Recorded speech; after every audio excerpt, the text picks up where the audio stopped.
রাজনীতির দাবার চালে আমাদের যা দেখানো হয় পর্দার আড়ালে ঘটে ঠিক তার উল্টোটা। রাষ্ট্রপতি মোহাম্মদ শাহাবুদ্দিন চুপ্পু বাংলাদেশের রাজনীতির ইতিহাসে এই নামটির পাশে চুপ্পু শব্দটি এতদিন কেবল একটি ডাক নাম ছিল, কিন্তু আজ এটি এক ভয়াবহ অধ্যায়। আপনি কি জানেন, বঙ্গভবনের অতি গোপন কক্ষে বসে এমন এক নীল নকশা আঁকা হচ্ছে যা জুলাই বিপ্লবের ৬২ জন নিষ্পাপ শিশুর রক্তকে উপহাস করবে? আমিরে জামাত ড শফিকুর রহমান কি কেবল একটি রাজনৈতিক ভাষণ দিয়েছেন, নাকি তার হাতে আছে এমন কোনো রক্তহীন করা তথ্য যা প্রকাশ পেলে থমকে যাবে পুরো রাষ্ট্র? আজ আমরা উন্মোচন করব সেই পর্দার আড়ালে ষড়যন্ত্র যা রাষ্ট্রপতিকে কাঠগড়ায় দাঁড় করিয়ে দিয়েছে। শুরু হচ্ছে এক মহাপ্রলয়ের কাউন্টডাউন। গল্পের শুরুটা কোনো জল্পনা দিয়ে নয়, বরং সরাসরি ময়দানের অ্যাকশন দিয়ে। গত কয়েকদিনে বাংলাদেশের রাজনৈতিক মানচিত্রে সবচেয়ে বড় কম্পনটি তুলেছেন জামায়াতে ইসলামীর আমির। তিনি কেবল রাজপথে বক্তব্য দিয়েই ক্ষান্ত হননি, তিনি এমন এক রহস্যের জাল বিছিয়েছেন যা রাষ্ট্রপতি শাহাবুদ্দিন চুপ্পুকে এক গোলকধায় ফেলে দিয়েছে। আমিরে জামাত প্রকাশ্য জনসভায় দাঁড়িয়ে যে বক্তব্য দিয়েছেন তা সাধারণ কোনো রাজনৈতিক আক্রমণ নয়। তিনি দাবি করেছেন তিনি নিজেই ঘটনার সাক্ষী। তিনি যা দেখেছেন এবং যা শুনেছেন তা এমন এক গোপন সত্য যা প্রকাশ পেলে বঙ্গভবনের দেয়ালগুলো হয়তো লজ্জায় শিউরে উঠবে। তার ইঙ্গিত ছিল পরিষ্কার। শাহাবুদ্দিন চুপ্পু অনেক কিছু গোপন করেছেন জাতির সামনে, অসত্য বলেছেন এবং পর্দার আড়ালে এমন কিছু শক্তির সাথে আতাত করেছেন যা দেশের সার্বভৌমত্বের জন্য হুমকিস্বরূপ। অনুসন্ধানী দৃষ্টিতে দেখলে বোঝা যায় জামায়াতের এই অবস্থান আকস্মিক নয়, তারা ধাপে ধাপে এগোচ্ছে। আমিরে জামাত যখন বলেন সংসদ শুরু হলে আমরা সব ভাস করব, তখন বুঝতে হবে তাদের হাতে এমন কোনো দালিলিক প্রমাণ বা রেকর্ড আছে যা প্রকাশ পাওয়া মাত্রই রাষ্ট্রপতির পদত্যাগ অনিবার্য হয়ে পড়বে। জামাত নিজেকে এমন এক নৈতিক অবস্থানে নিয়ে গেছে যেখান থেকে পিছু হটার কোনো পথ নেই, না জামাতের জন্য না শাহাবুদ্দিন চুপ্পুর জন্য। এটি কেবল একটি রাজনৈতিক চাল নয়, এটি একটি পরিকল্পিত ইনভেস্টিগেশন যা জামাত অনেক আগে থেকেই সম্পন্ন করে রেখেছে। জামাতের অ্যাকশন কেবল ভাষণের মধ্যে সীমাবদ্ধ থাকেনি, তারা দ্রুততম সময় আনুষ্ঠানিক বিবৃতিতে চলে গেছে।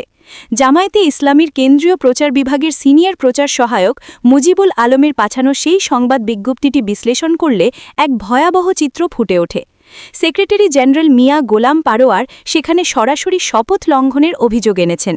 একজন রাষ্ট্রপতি যখন রাষ্ট্রের সর্বোচ্চ সাংবিধানিক পদে বসেন তখন তাকে কিছু বিশেষ গোপনীয়তা রক্ষার শপথ নিতে হয়, কিন্তু রাষ্ট্রপতি চুপ্পু সম্প্রতি একটি জাতীয় দৈনিকের সাক্ষাৎকারে রাষ্ট্রের অভ্যন্তরীণ ও অতি সংবেদনশীল বিষয় জনসম্মুখে প্রকাশ করে দিয়েছেন। এটি কি কেবল অসতর্কতা নাকি কোনো গভীর নীল নকশা? জামাত বলছে এটি চরম আমানত খেয়ানত। রাষ্ট্রের গোপনীয়তা রক্ষা করতে না পারা মানেই হল তিনি আর ওই পদে থাকার যোগ্যতা রাখেন না। এখানেই জামাত তাদের আসল দাবার চালটি চেলেছে। তারা খুব সূক্ষ্মভাবে ইমপিচমেন্ট বা অভিশংসনের গ্রাউন্ড তৈরি করে ফেলেছে। সংবিধানের ৫২ অনুচ্ছেদ অনুযায়ী রাষ্ট্রপতির বিরুদ্ধে গুরুতর অসদাচরণ বা সংবিধান লঙ্ঘনের দায়ে অভিশংসন প্রক্রিয়া শুরু করা যায়। জামাত এখন নৈতিকভাবে দায়বদ্ধ যে সংসদের প্রথম অধিবেশনেই তারা এই শপথ ভঙ্গের দায়ে রাষ্ট্রপতির বিরুদ্ধে বেসরকারি বেল উত্থাপন করবে। তারা জাতিকে দেখাতে চায় জুলাই গণ অভ্যুত্থানের পর বাংলাদেশে কোনো ছায়া স্বৈরাচারীর খান নেই। যদি তিনি স্বেচ্ছায় পদত্যাগ না করেন তবে তাকে সংসদীয় প্রক্রিয়ায় টেনে নামানোর এই মাস্টার স্ট্রোক জামাতকে এক অনন্য উচ্চতায় নিয়ে যাবে। রাষ্ট্রপতি চুপ্পুর এই পদ আঁকড়ে ধরার পেছনে কি কোনো অদৃশ্য শক্তির সংকেত আছে? কেন তিনি ২০২৮ সাল পর্যন্ত টিকে থাকতে মরিয়া? এই পর্দার আড়ালে ষড়যন্ত্র নিয়ে আরও গভীরে যাওয়ার আগে একটি বিশেষ ঘোষণা। বাংলাদেশের প্রতিটি সত্য এবং সাহসী ইনভেস্টিগেশন সবার আগে পেতে আমাদের channel news BD live subscribe করুন। আপনার একটি সাবস্ক্রিপশন আমাদের ক্ষমতাশালীদের মুখোশ উন্মোচন করতে সাহস যোগায়। এখন প্রশ্ন উঠতে পারে, কেন শাহাবুদ্দিন চুপ্পুকে সরানো এত জরুরি? এর পেছনে রয়েছে এক জটিল ভূ-রাজনৈতিক সমীকরণ। আওয়ামী লীগ ক্ষমতাচ্যুত হওয়ার পর তাদের শেষ আশ্রয়স্থল হয়ে দাঁড়িয়েছে বঙ্গভবন। ড ইউনূস সরকারের প্রতিটি পদক্ষেপকে আইনি বা সাংবিধানিক মারপেঁচে আটকে দেওয়ার জন্য চুপ্পু হলেন এক লিভিং টুল বা জীবন্ত হাতিয়ার। বিশেষ করে শেখ হাসিনার বিরুদ্ধে চলমান গণহত্যার বিচার যখন চূড়ান্ত পর্যায়ে পৌঁছবে তখন রাষ্ট্রপতির ক্ষমতা হবে নির্ণায়ক। আইন অনুযায়ী ফাঁসির দণ্ডাদেশ হওয়ার পর আপিলের সুযোগ থাকে না বললেই চলে, কেবল রিভিউ পিটিশন থাকে। কিন্তু সবশেষে একটি পথ খোলা থাকে। সংবিধানের ৪৯ অনুচ্ছেদ অনুযায়ী রাষ্ট্রপতির কাছে প্রাণ ভিক্ষার আবেদন। রাষ্ট্রপতি চুপ্পু যদি পদে থাকেন তবে তিনি শেখ হাসিনাকে ক্ষমা করে দেবেন। এটাই হলো সেই মাস্টারমাইন্ড পরিকল্পনা। শেখ হাসিনাকে দেশে ফিরিয়ে আনা হবে, গ্রেপ্তার দেখানো হবে এবং বিচারের নামে একটি নাটক শেষে রাষ্ট্রপতির ক্ষমায় তাকে আবার রাজনীতিতে পুনর্বাসিত করা হবে। জামাত এই নীল নকশা ধরে ফেলেছে। তারা জানে চুপ্পুকে সরানো মানে হল আওয়ামী লীগকে পুনর্বাসনের শেষ দরজাটি চিরতরে বন্ধ করে দেওয়া। এটি কেবল একজন ব্যক্তিকে সরানো নয়, এটি মূলত দিল্লির প্রেসক্রিপশনে চলা একটি দীর্ঘমেয়াদী চক্রান্তকে ধূলিসাৎ করা। জামাত যদি এই ইমপিচমেন্ট সফল করতে পারে তবে ইতিহাসে তারা হবে সেই দল যারা একজন অযোগ্য এবং শপথভঙ্গকারী রাষ্ট্রপতিকে জয় বাংলা করে দিয়েছে। এখানেই গল্পের নতুন মোড় আসে। জামাত যখন দাবার চাল দিয়ে ফেলেছে তখন বিএনপির অবস্থান কি? এটি বাংলাদেশের রাজনীতির সবচেয়ে বড় রহস্য। জামাত যদি সংসদে ইমপিচমেন্ট বিল উত্থাপন করে তবে বিএনপিকে একটি পক্ষ নিতেই হবে।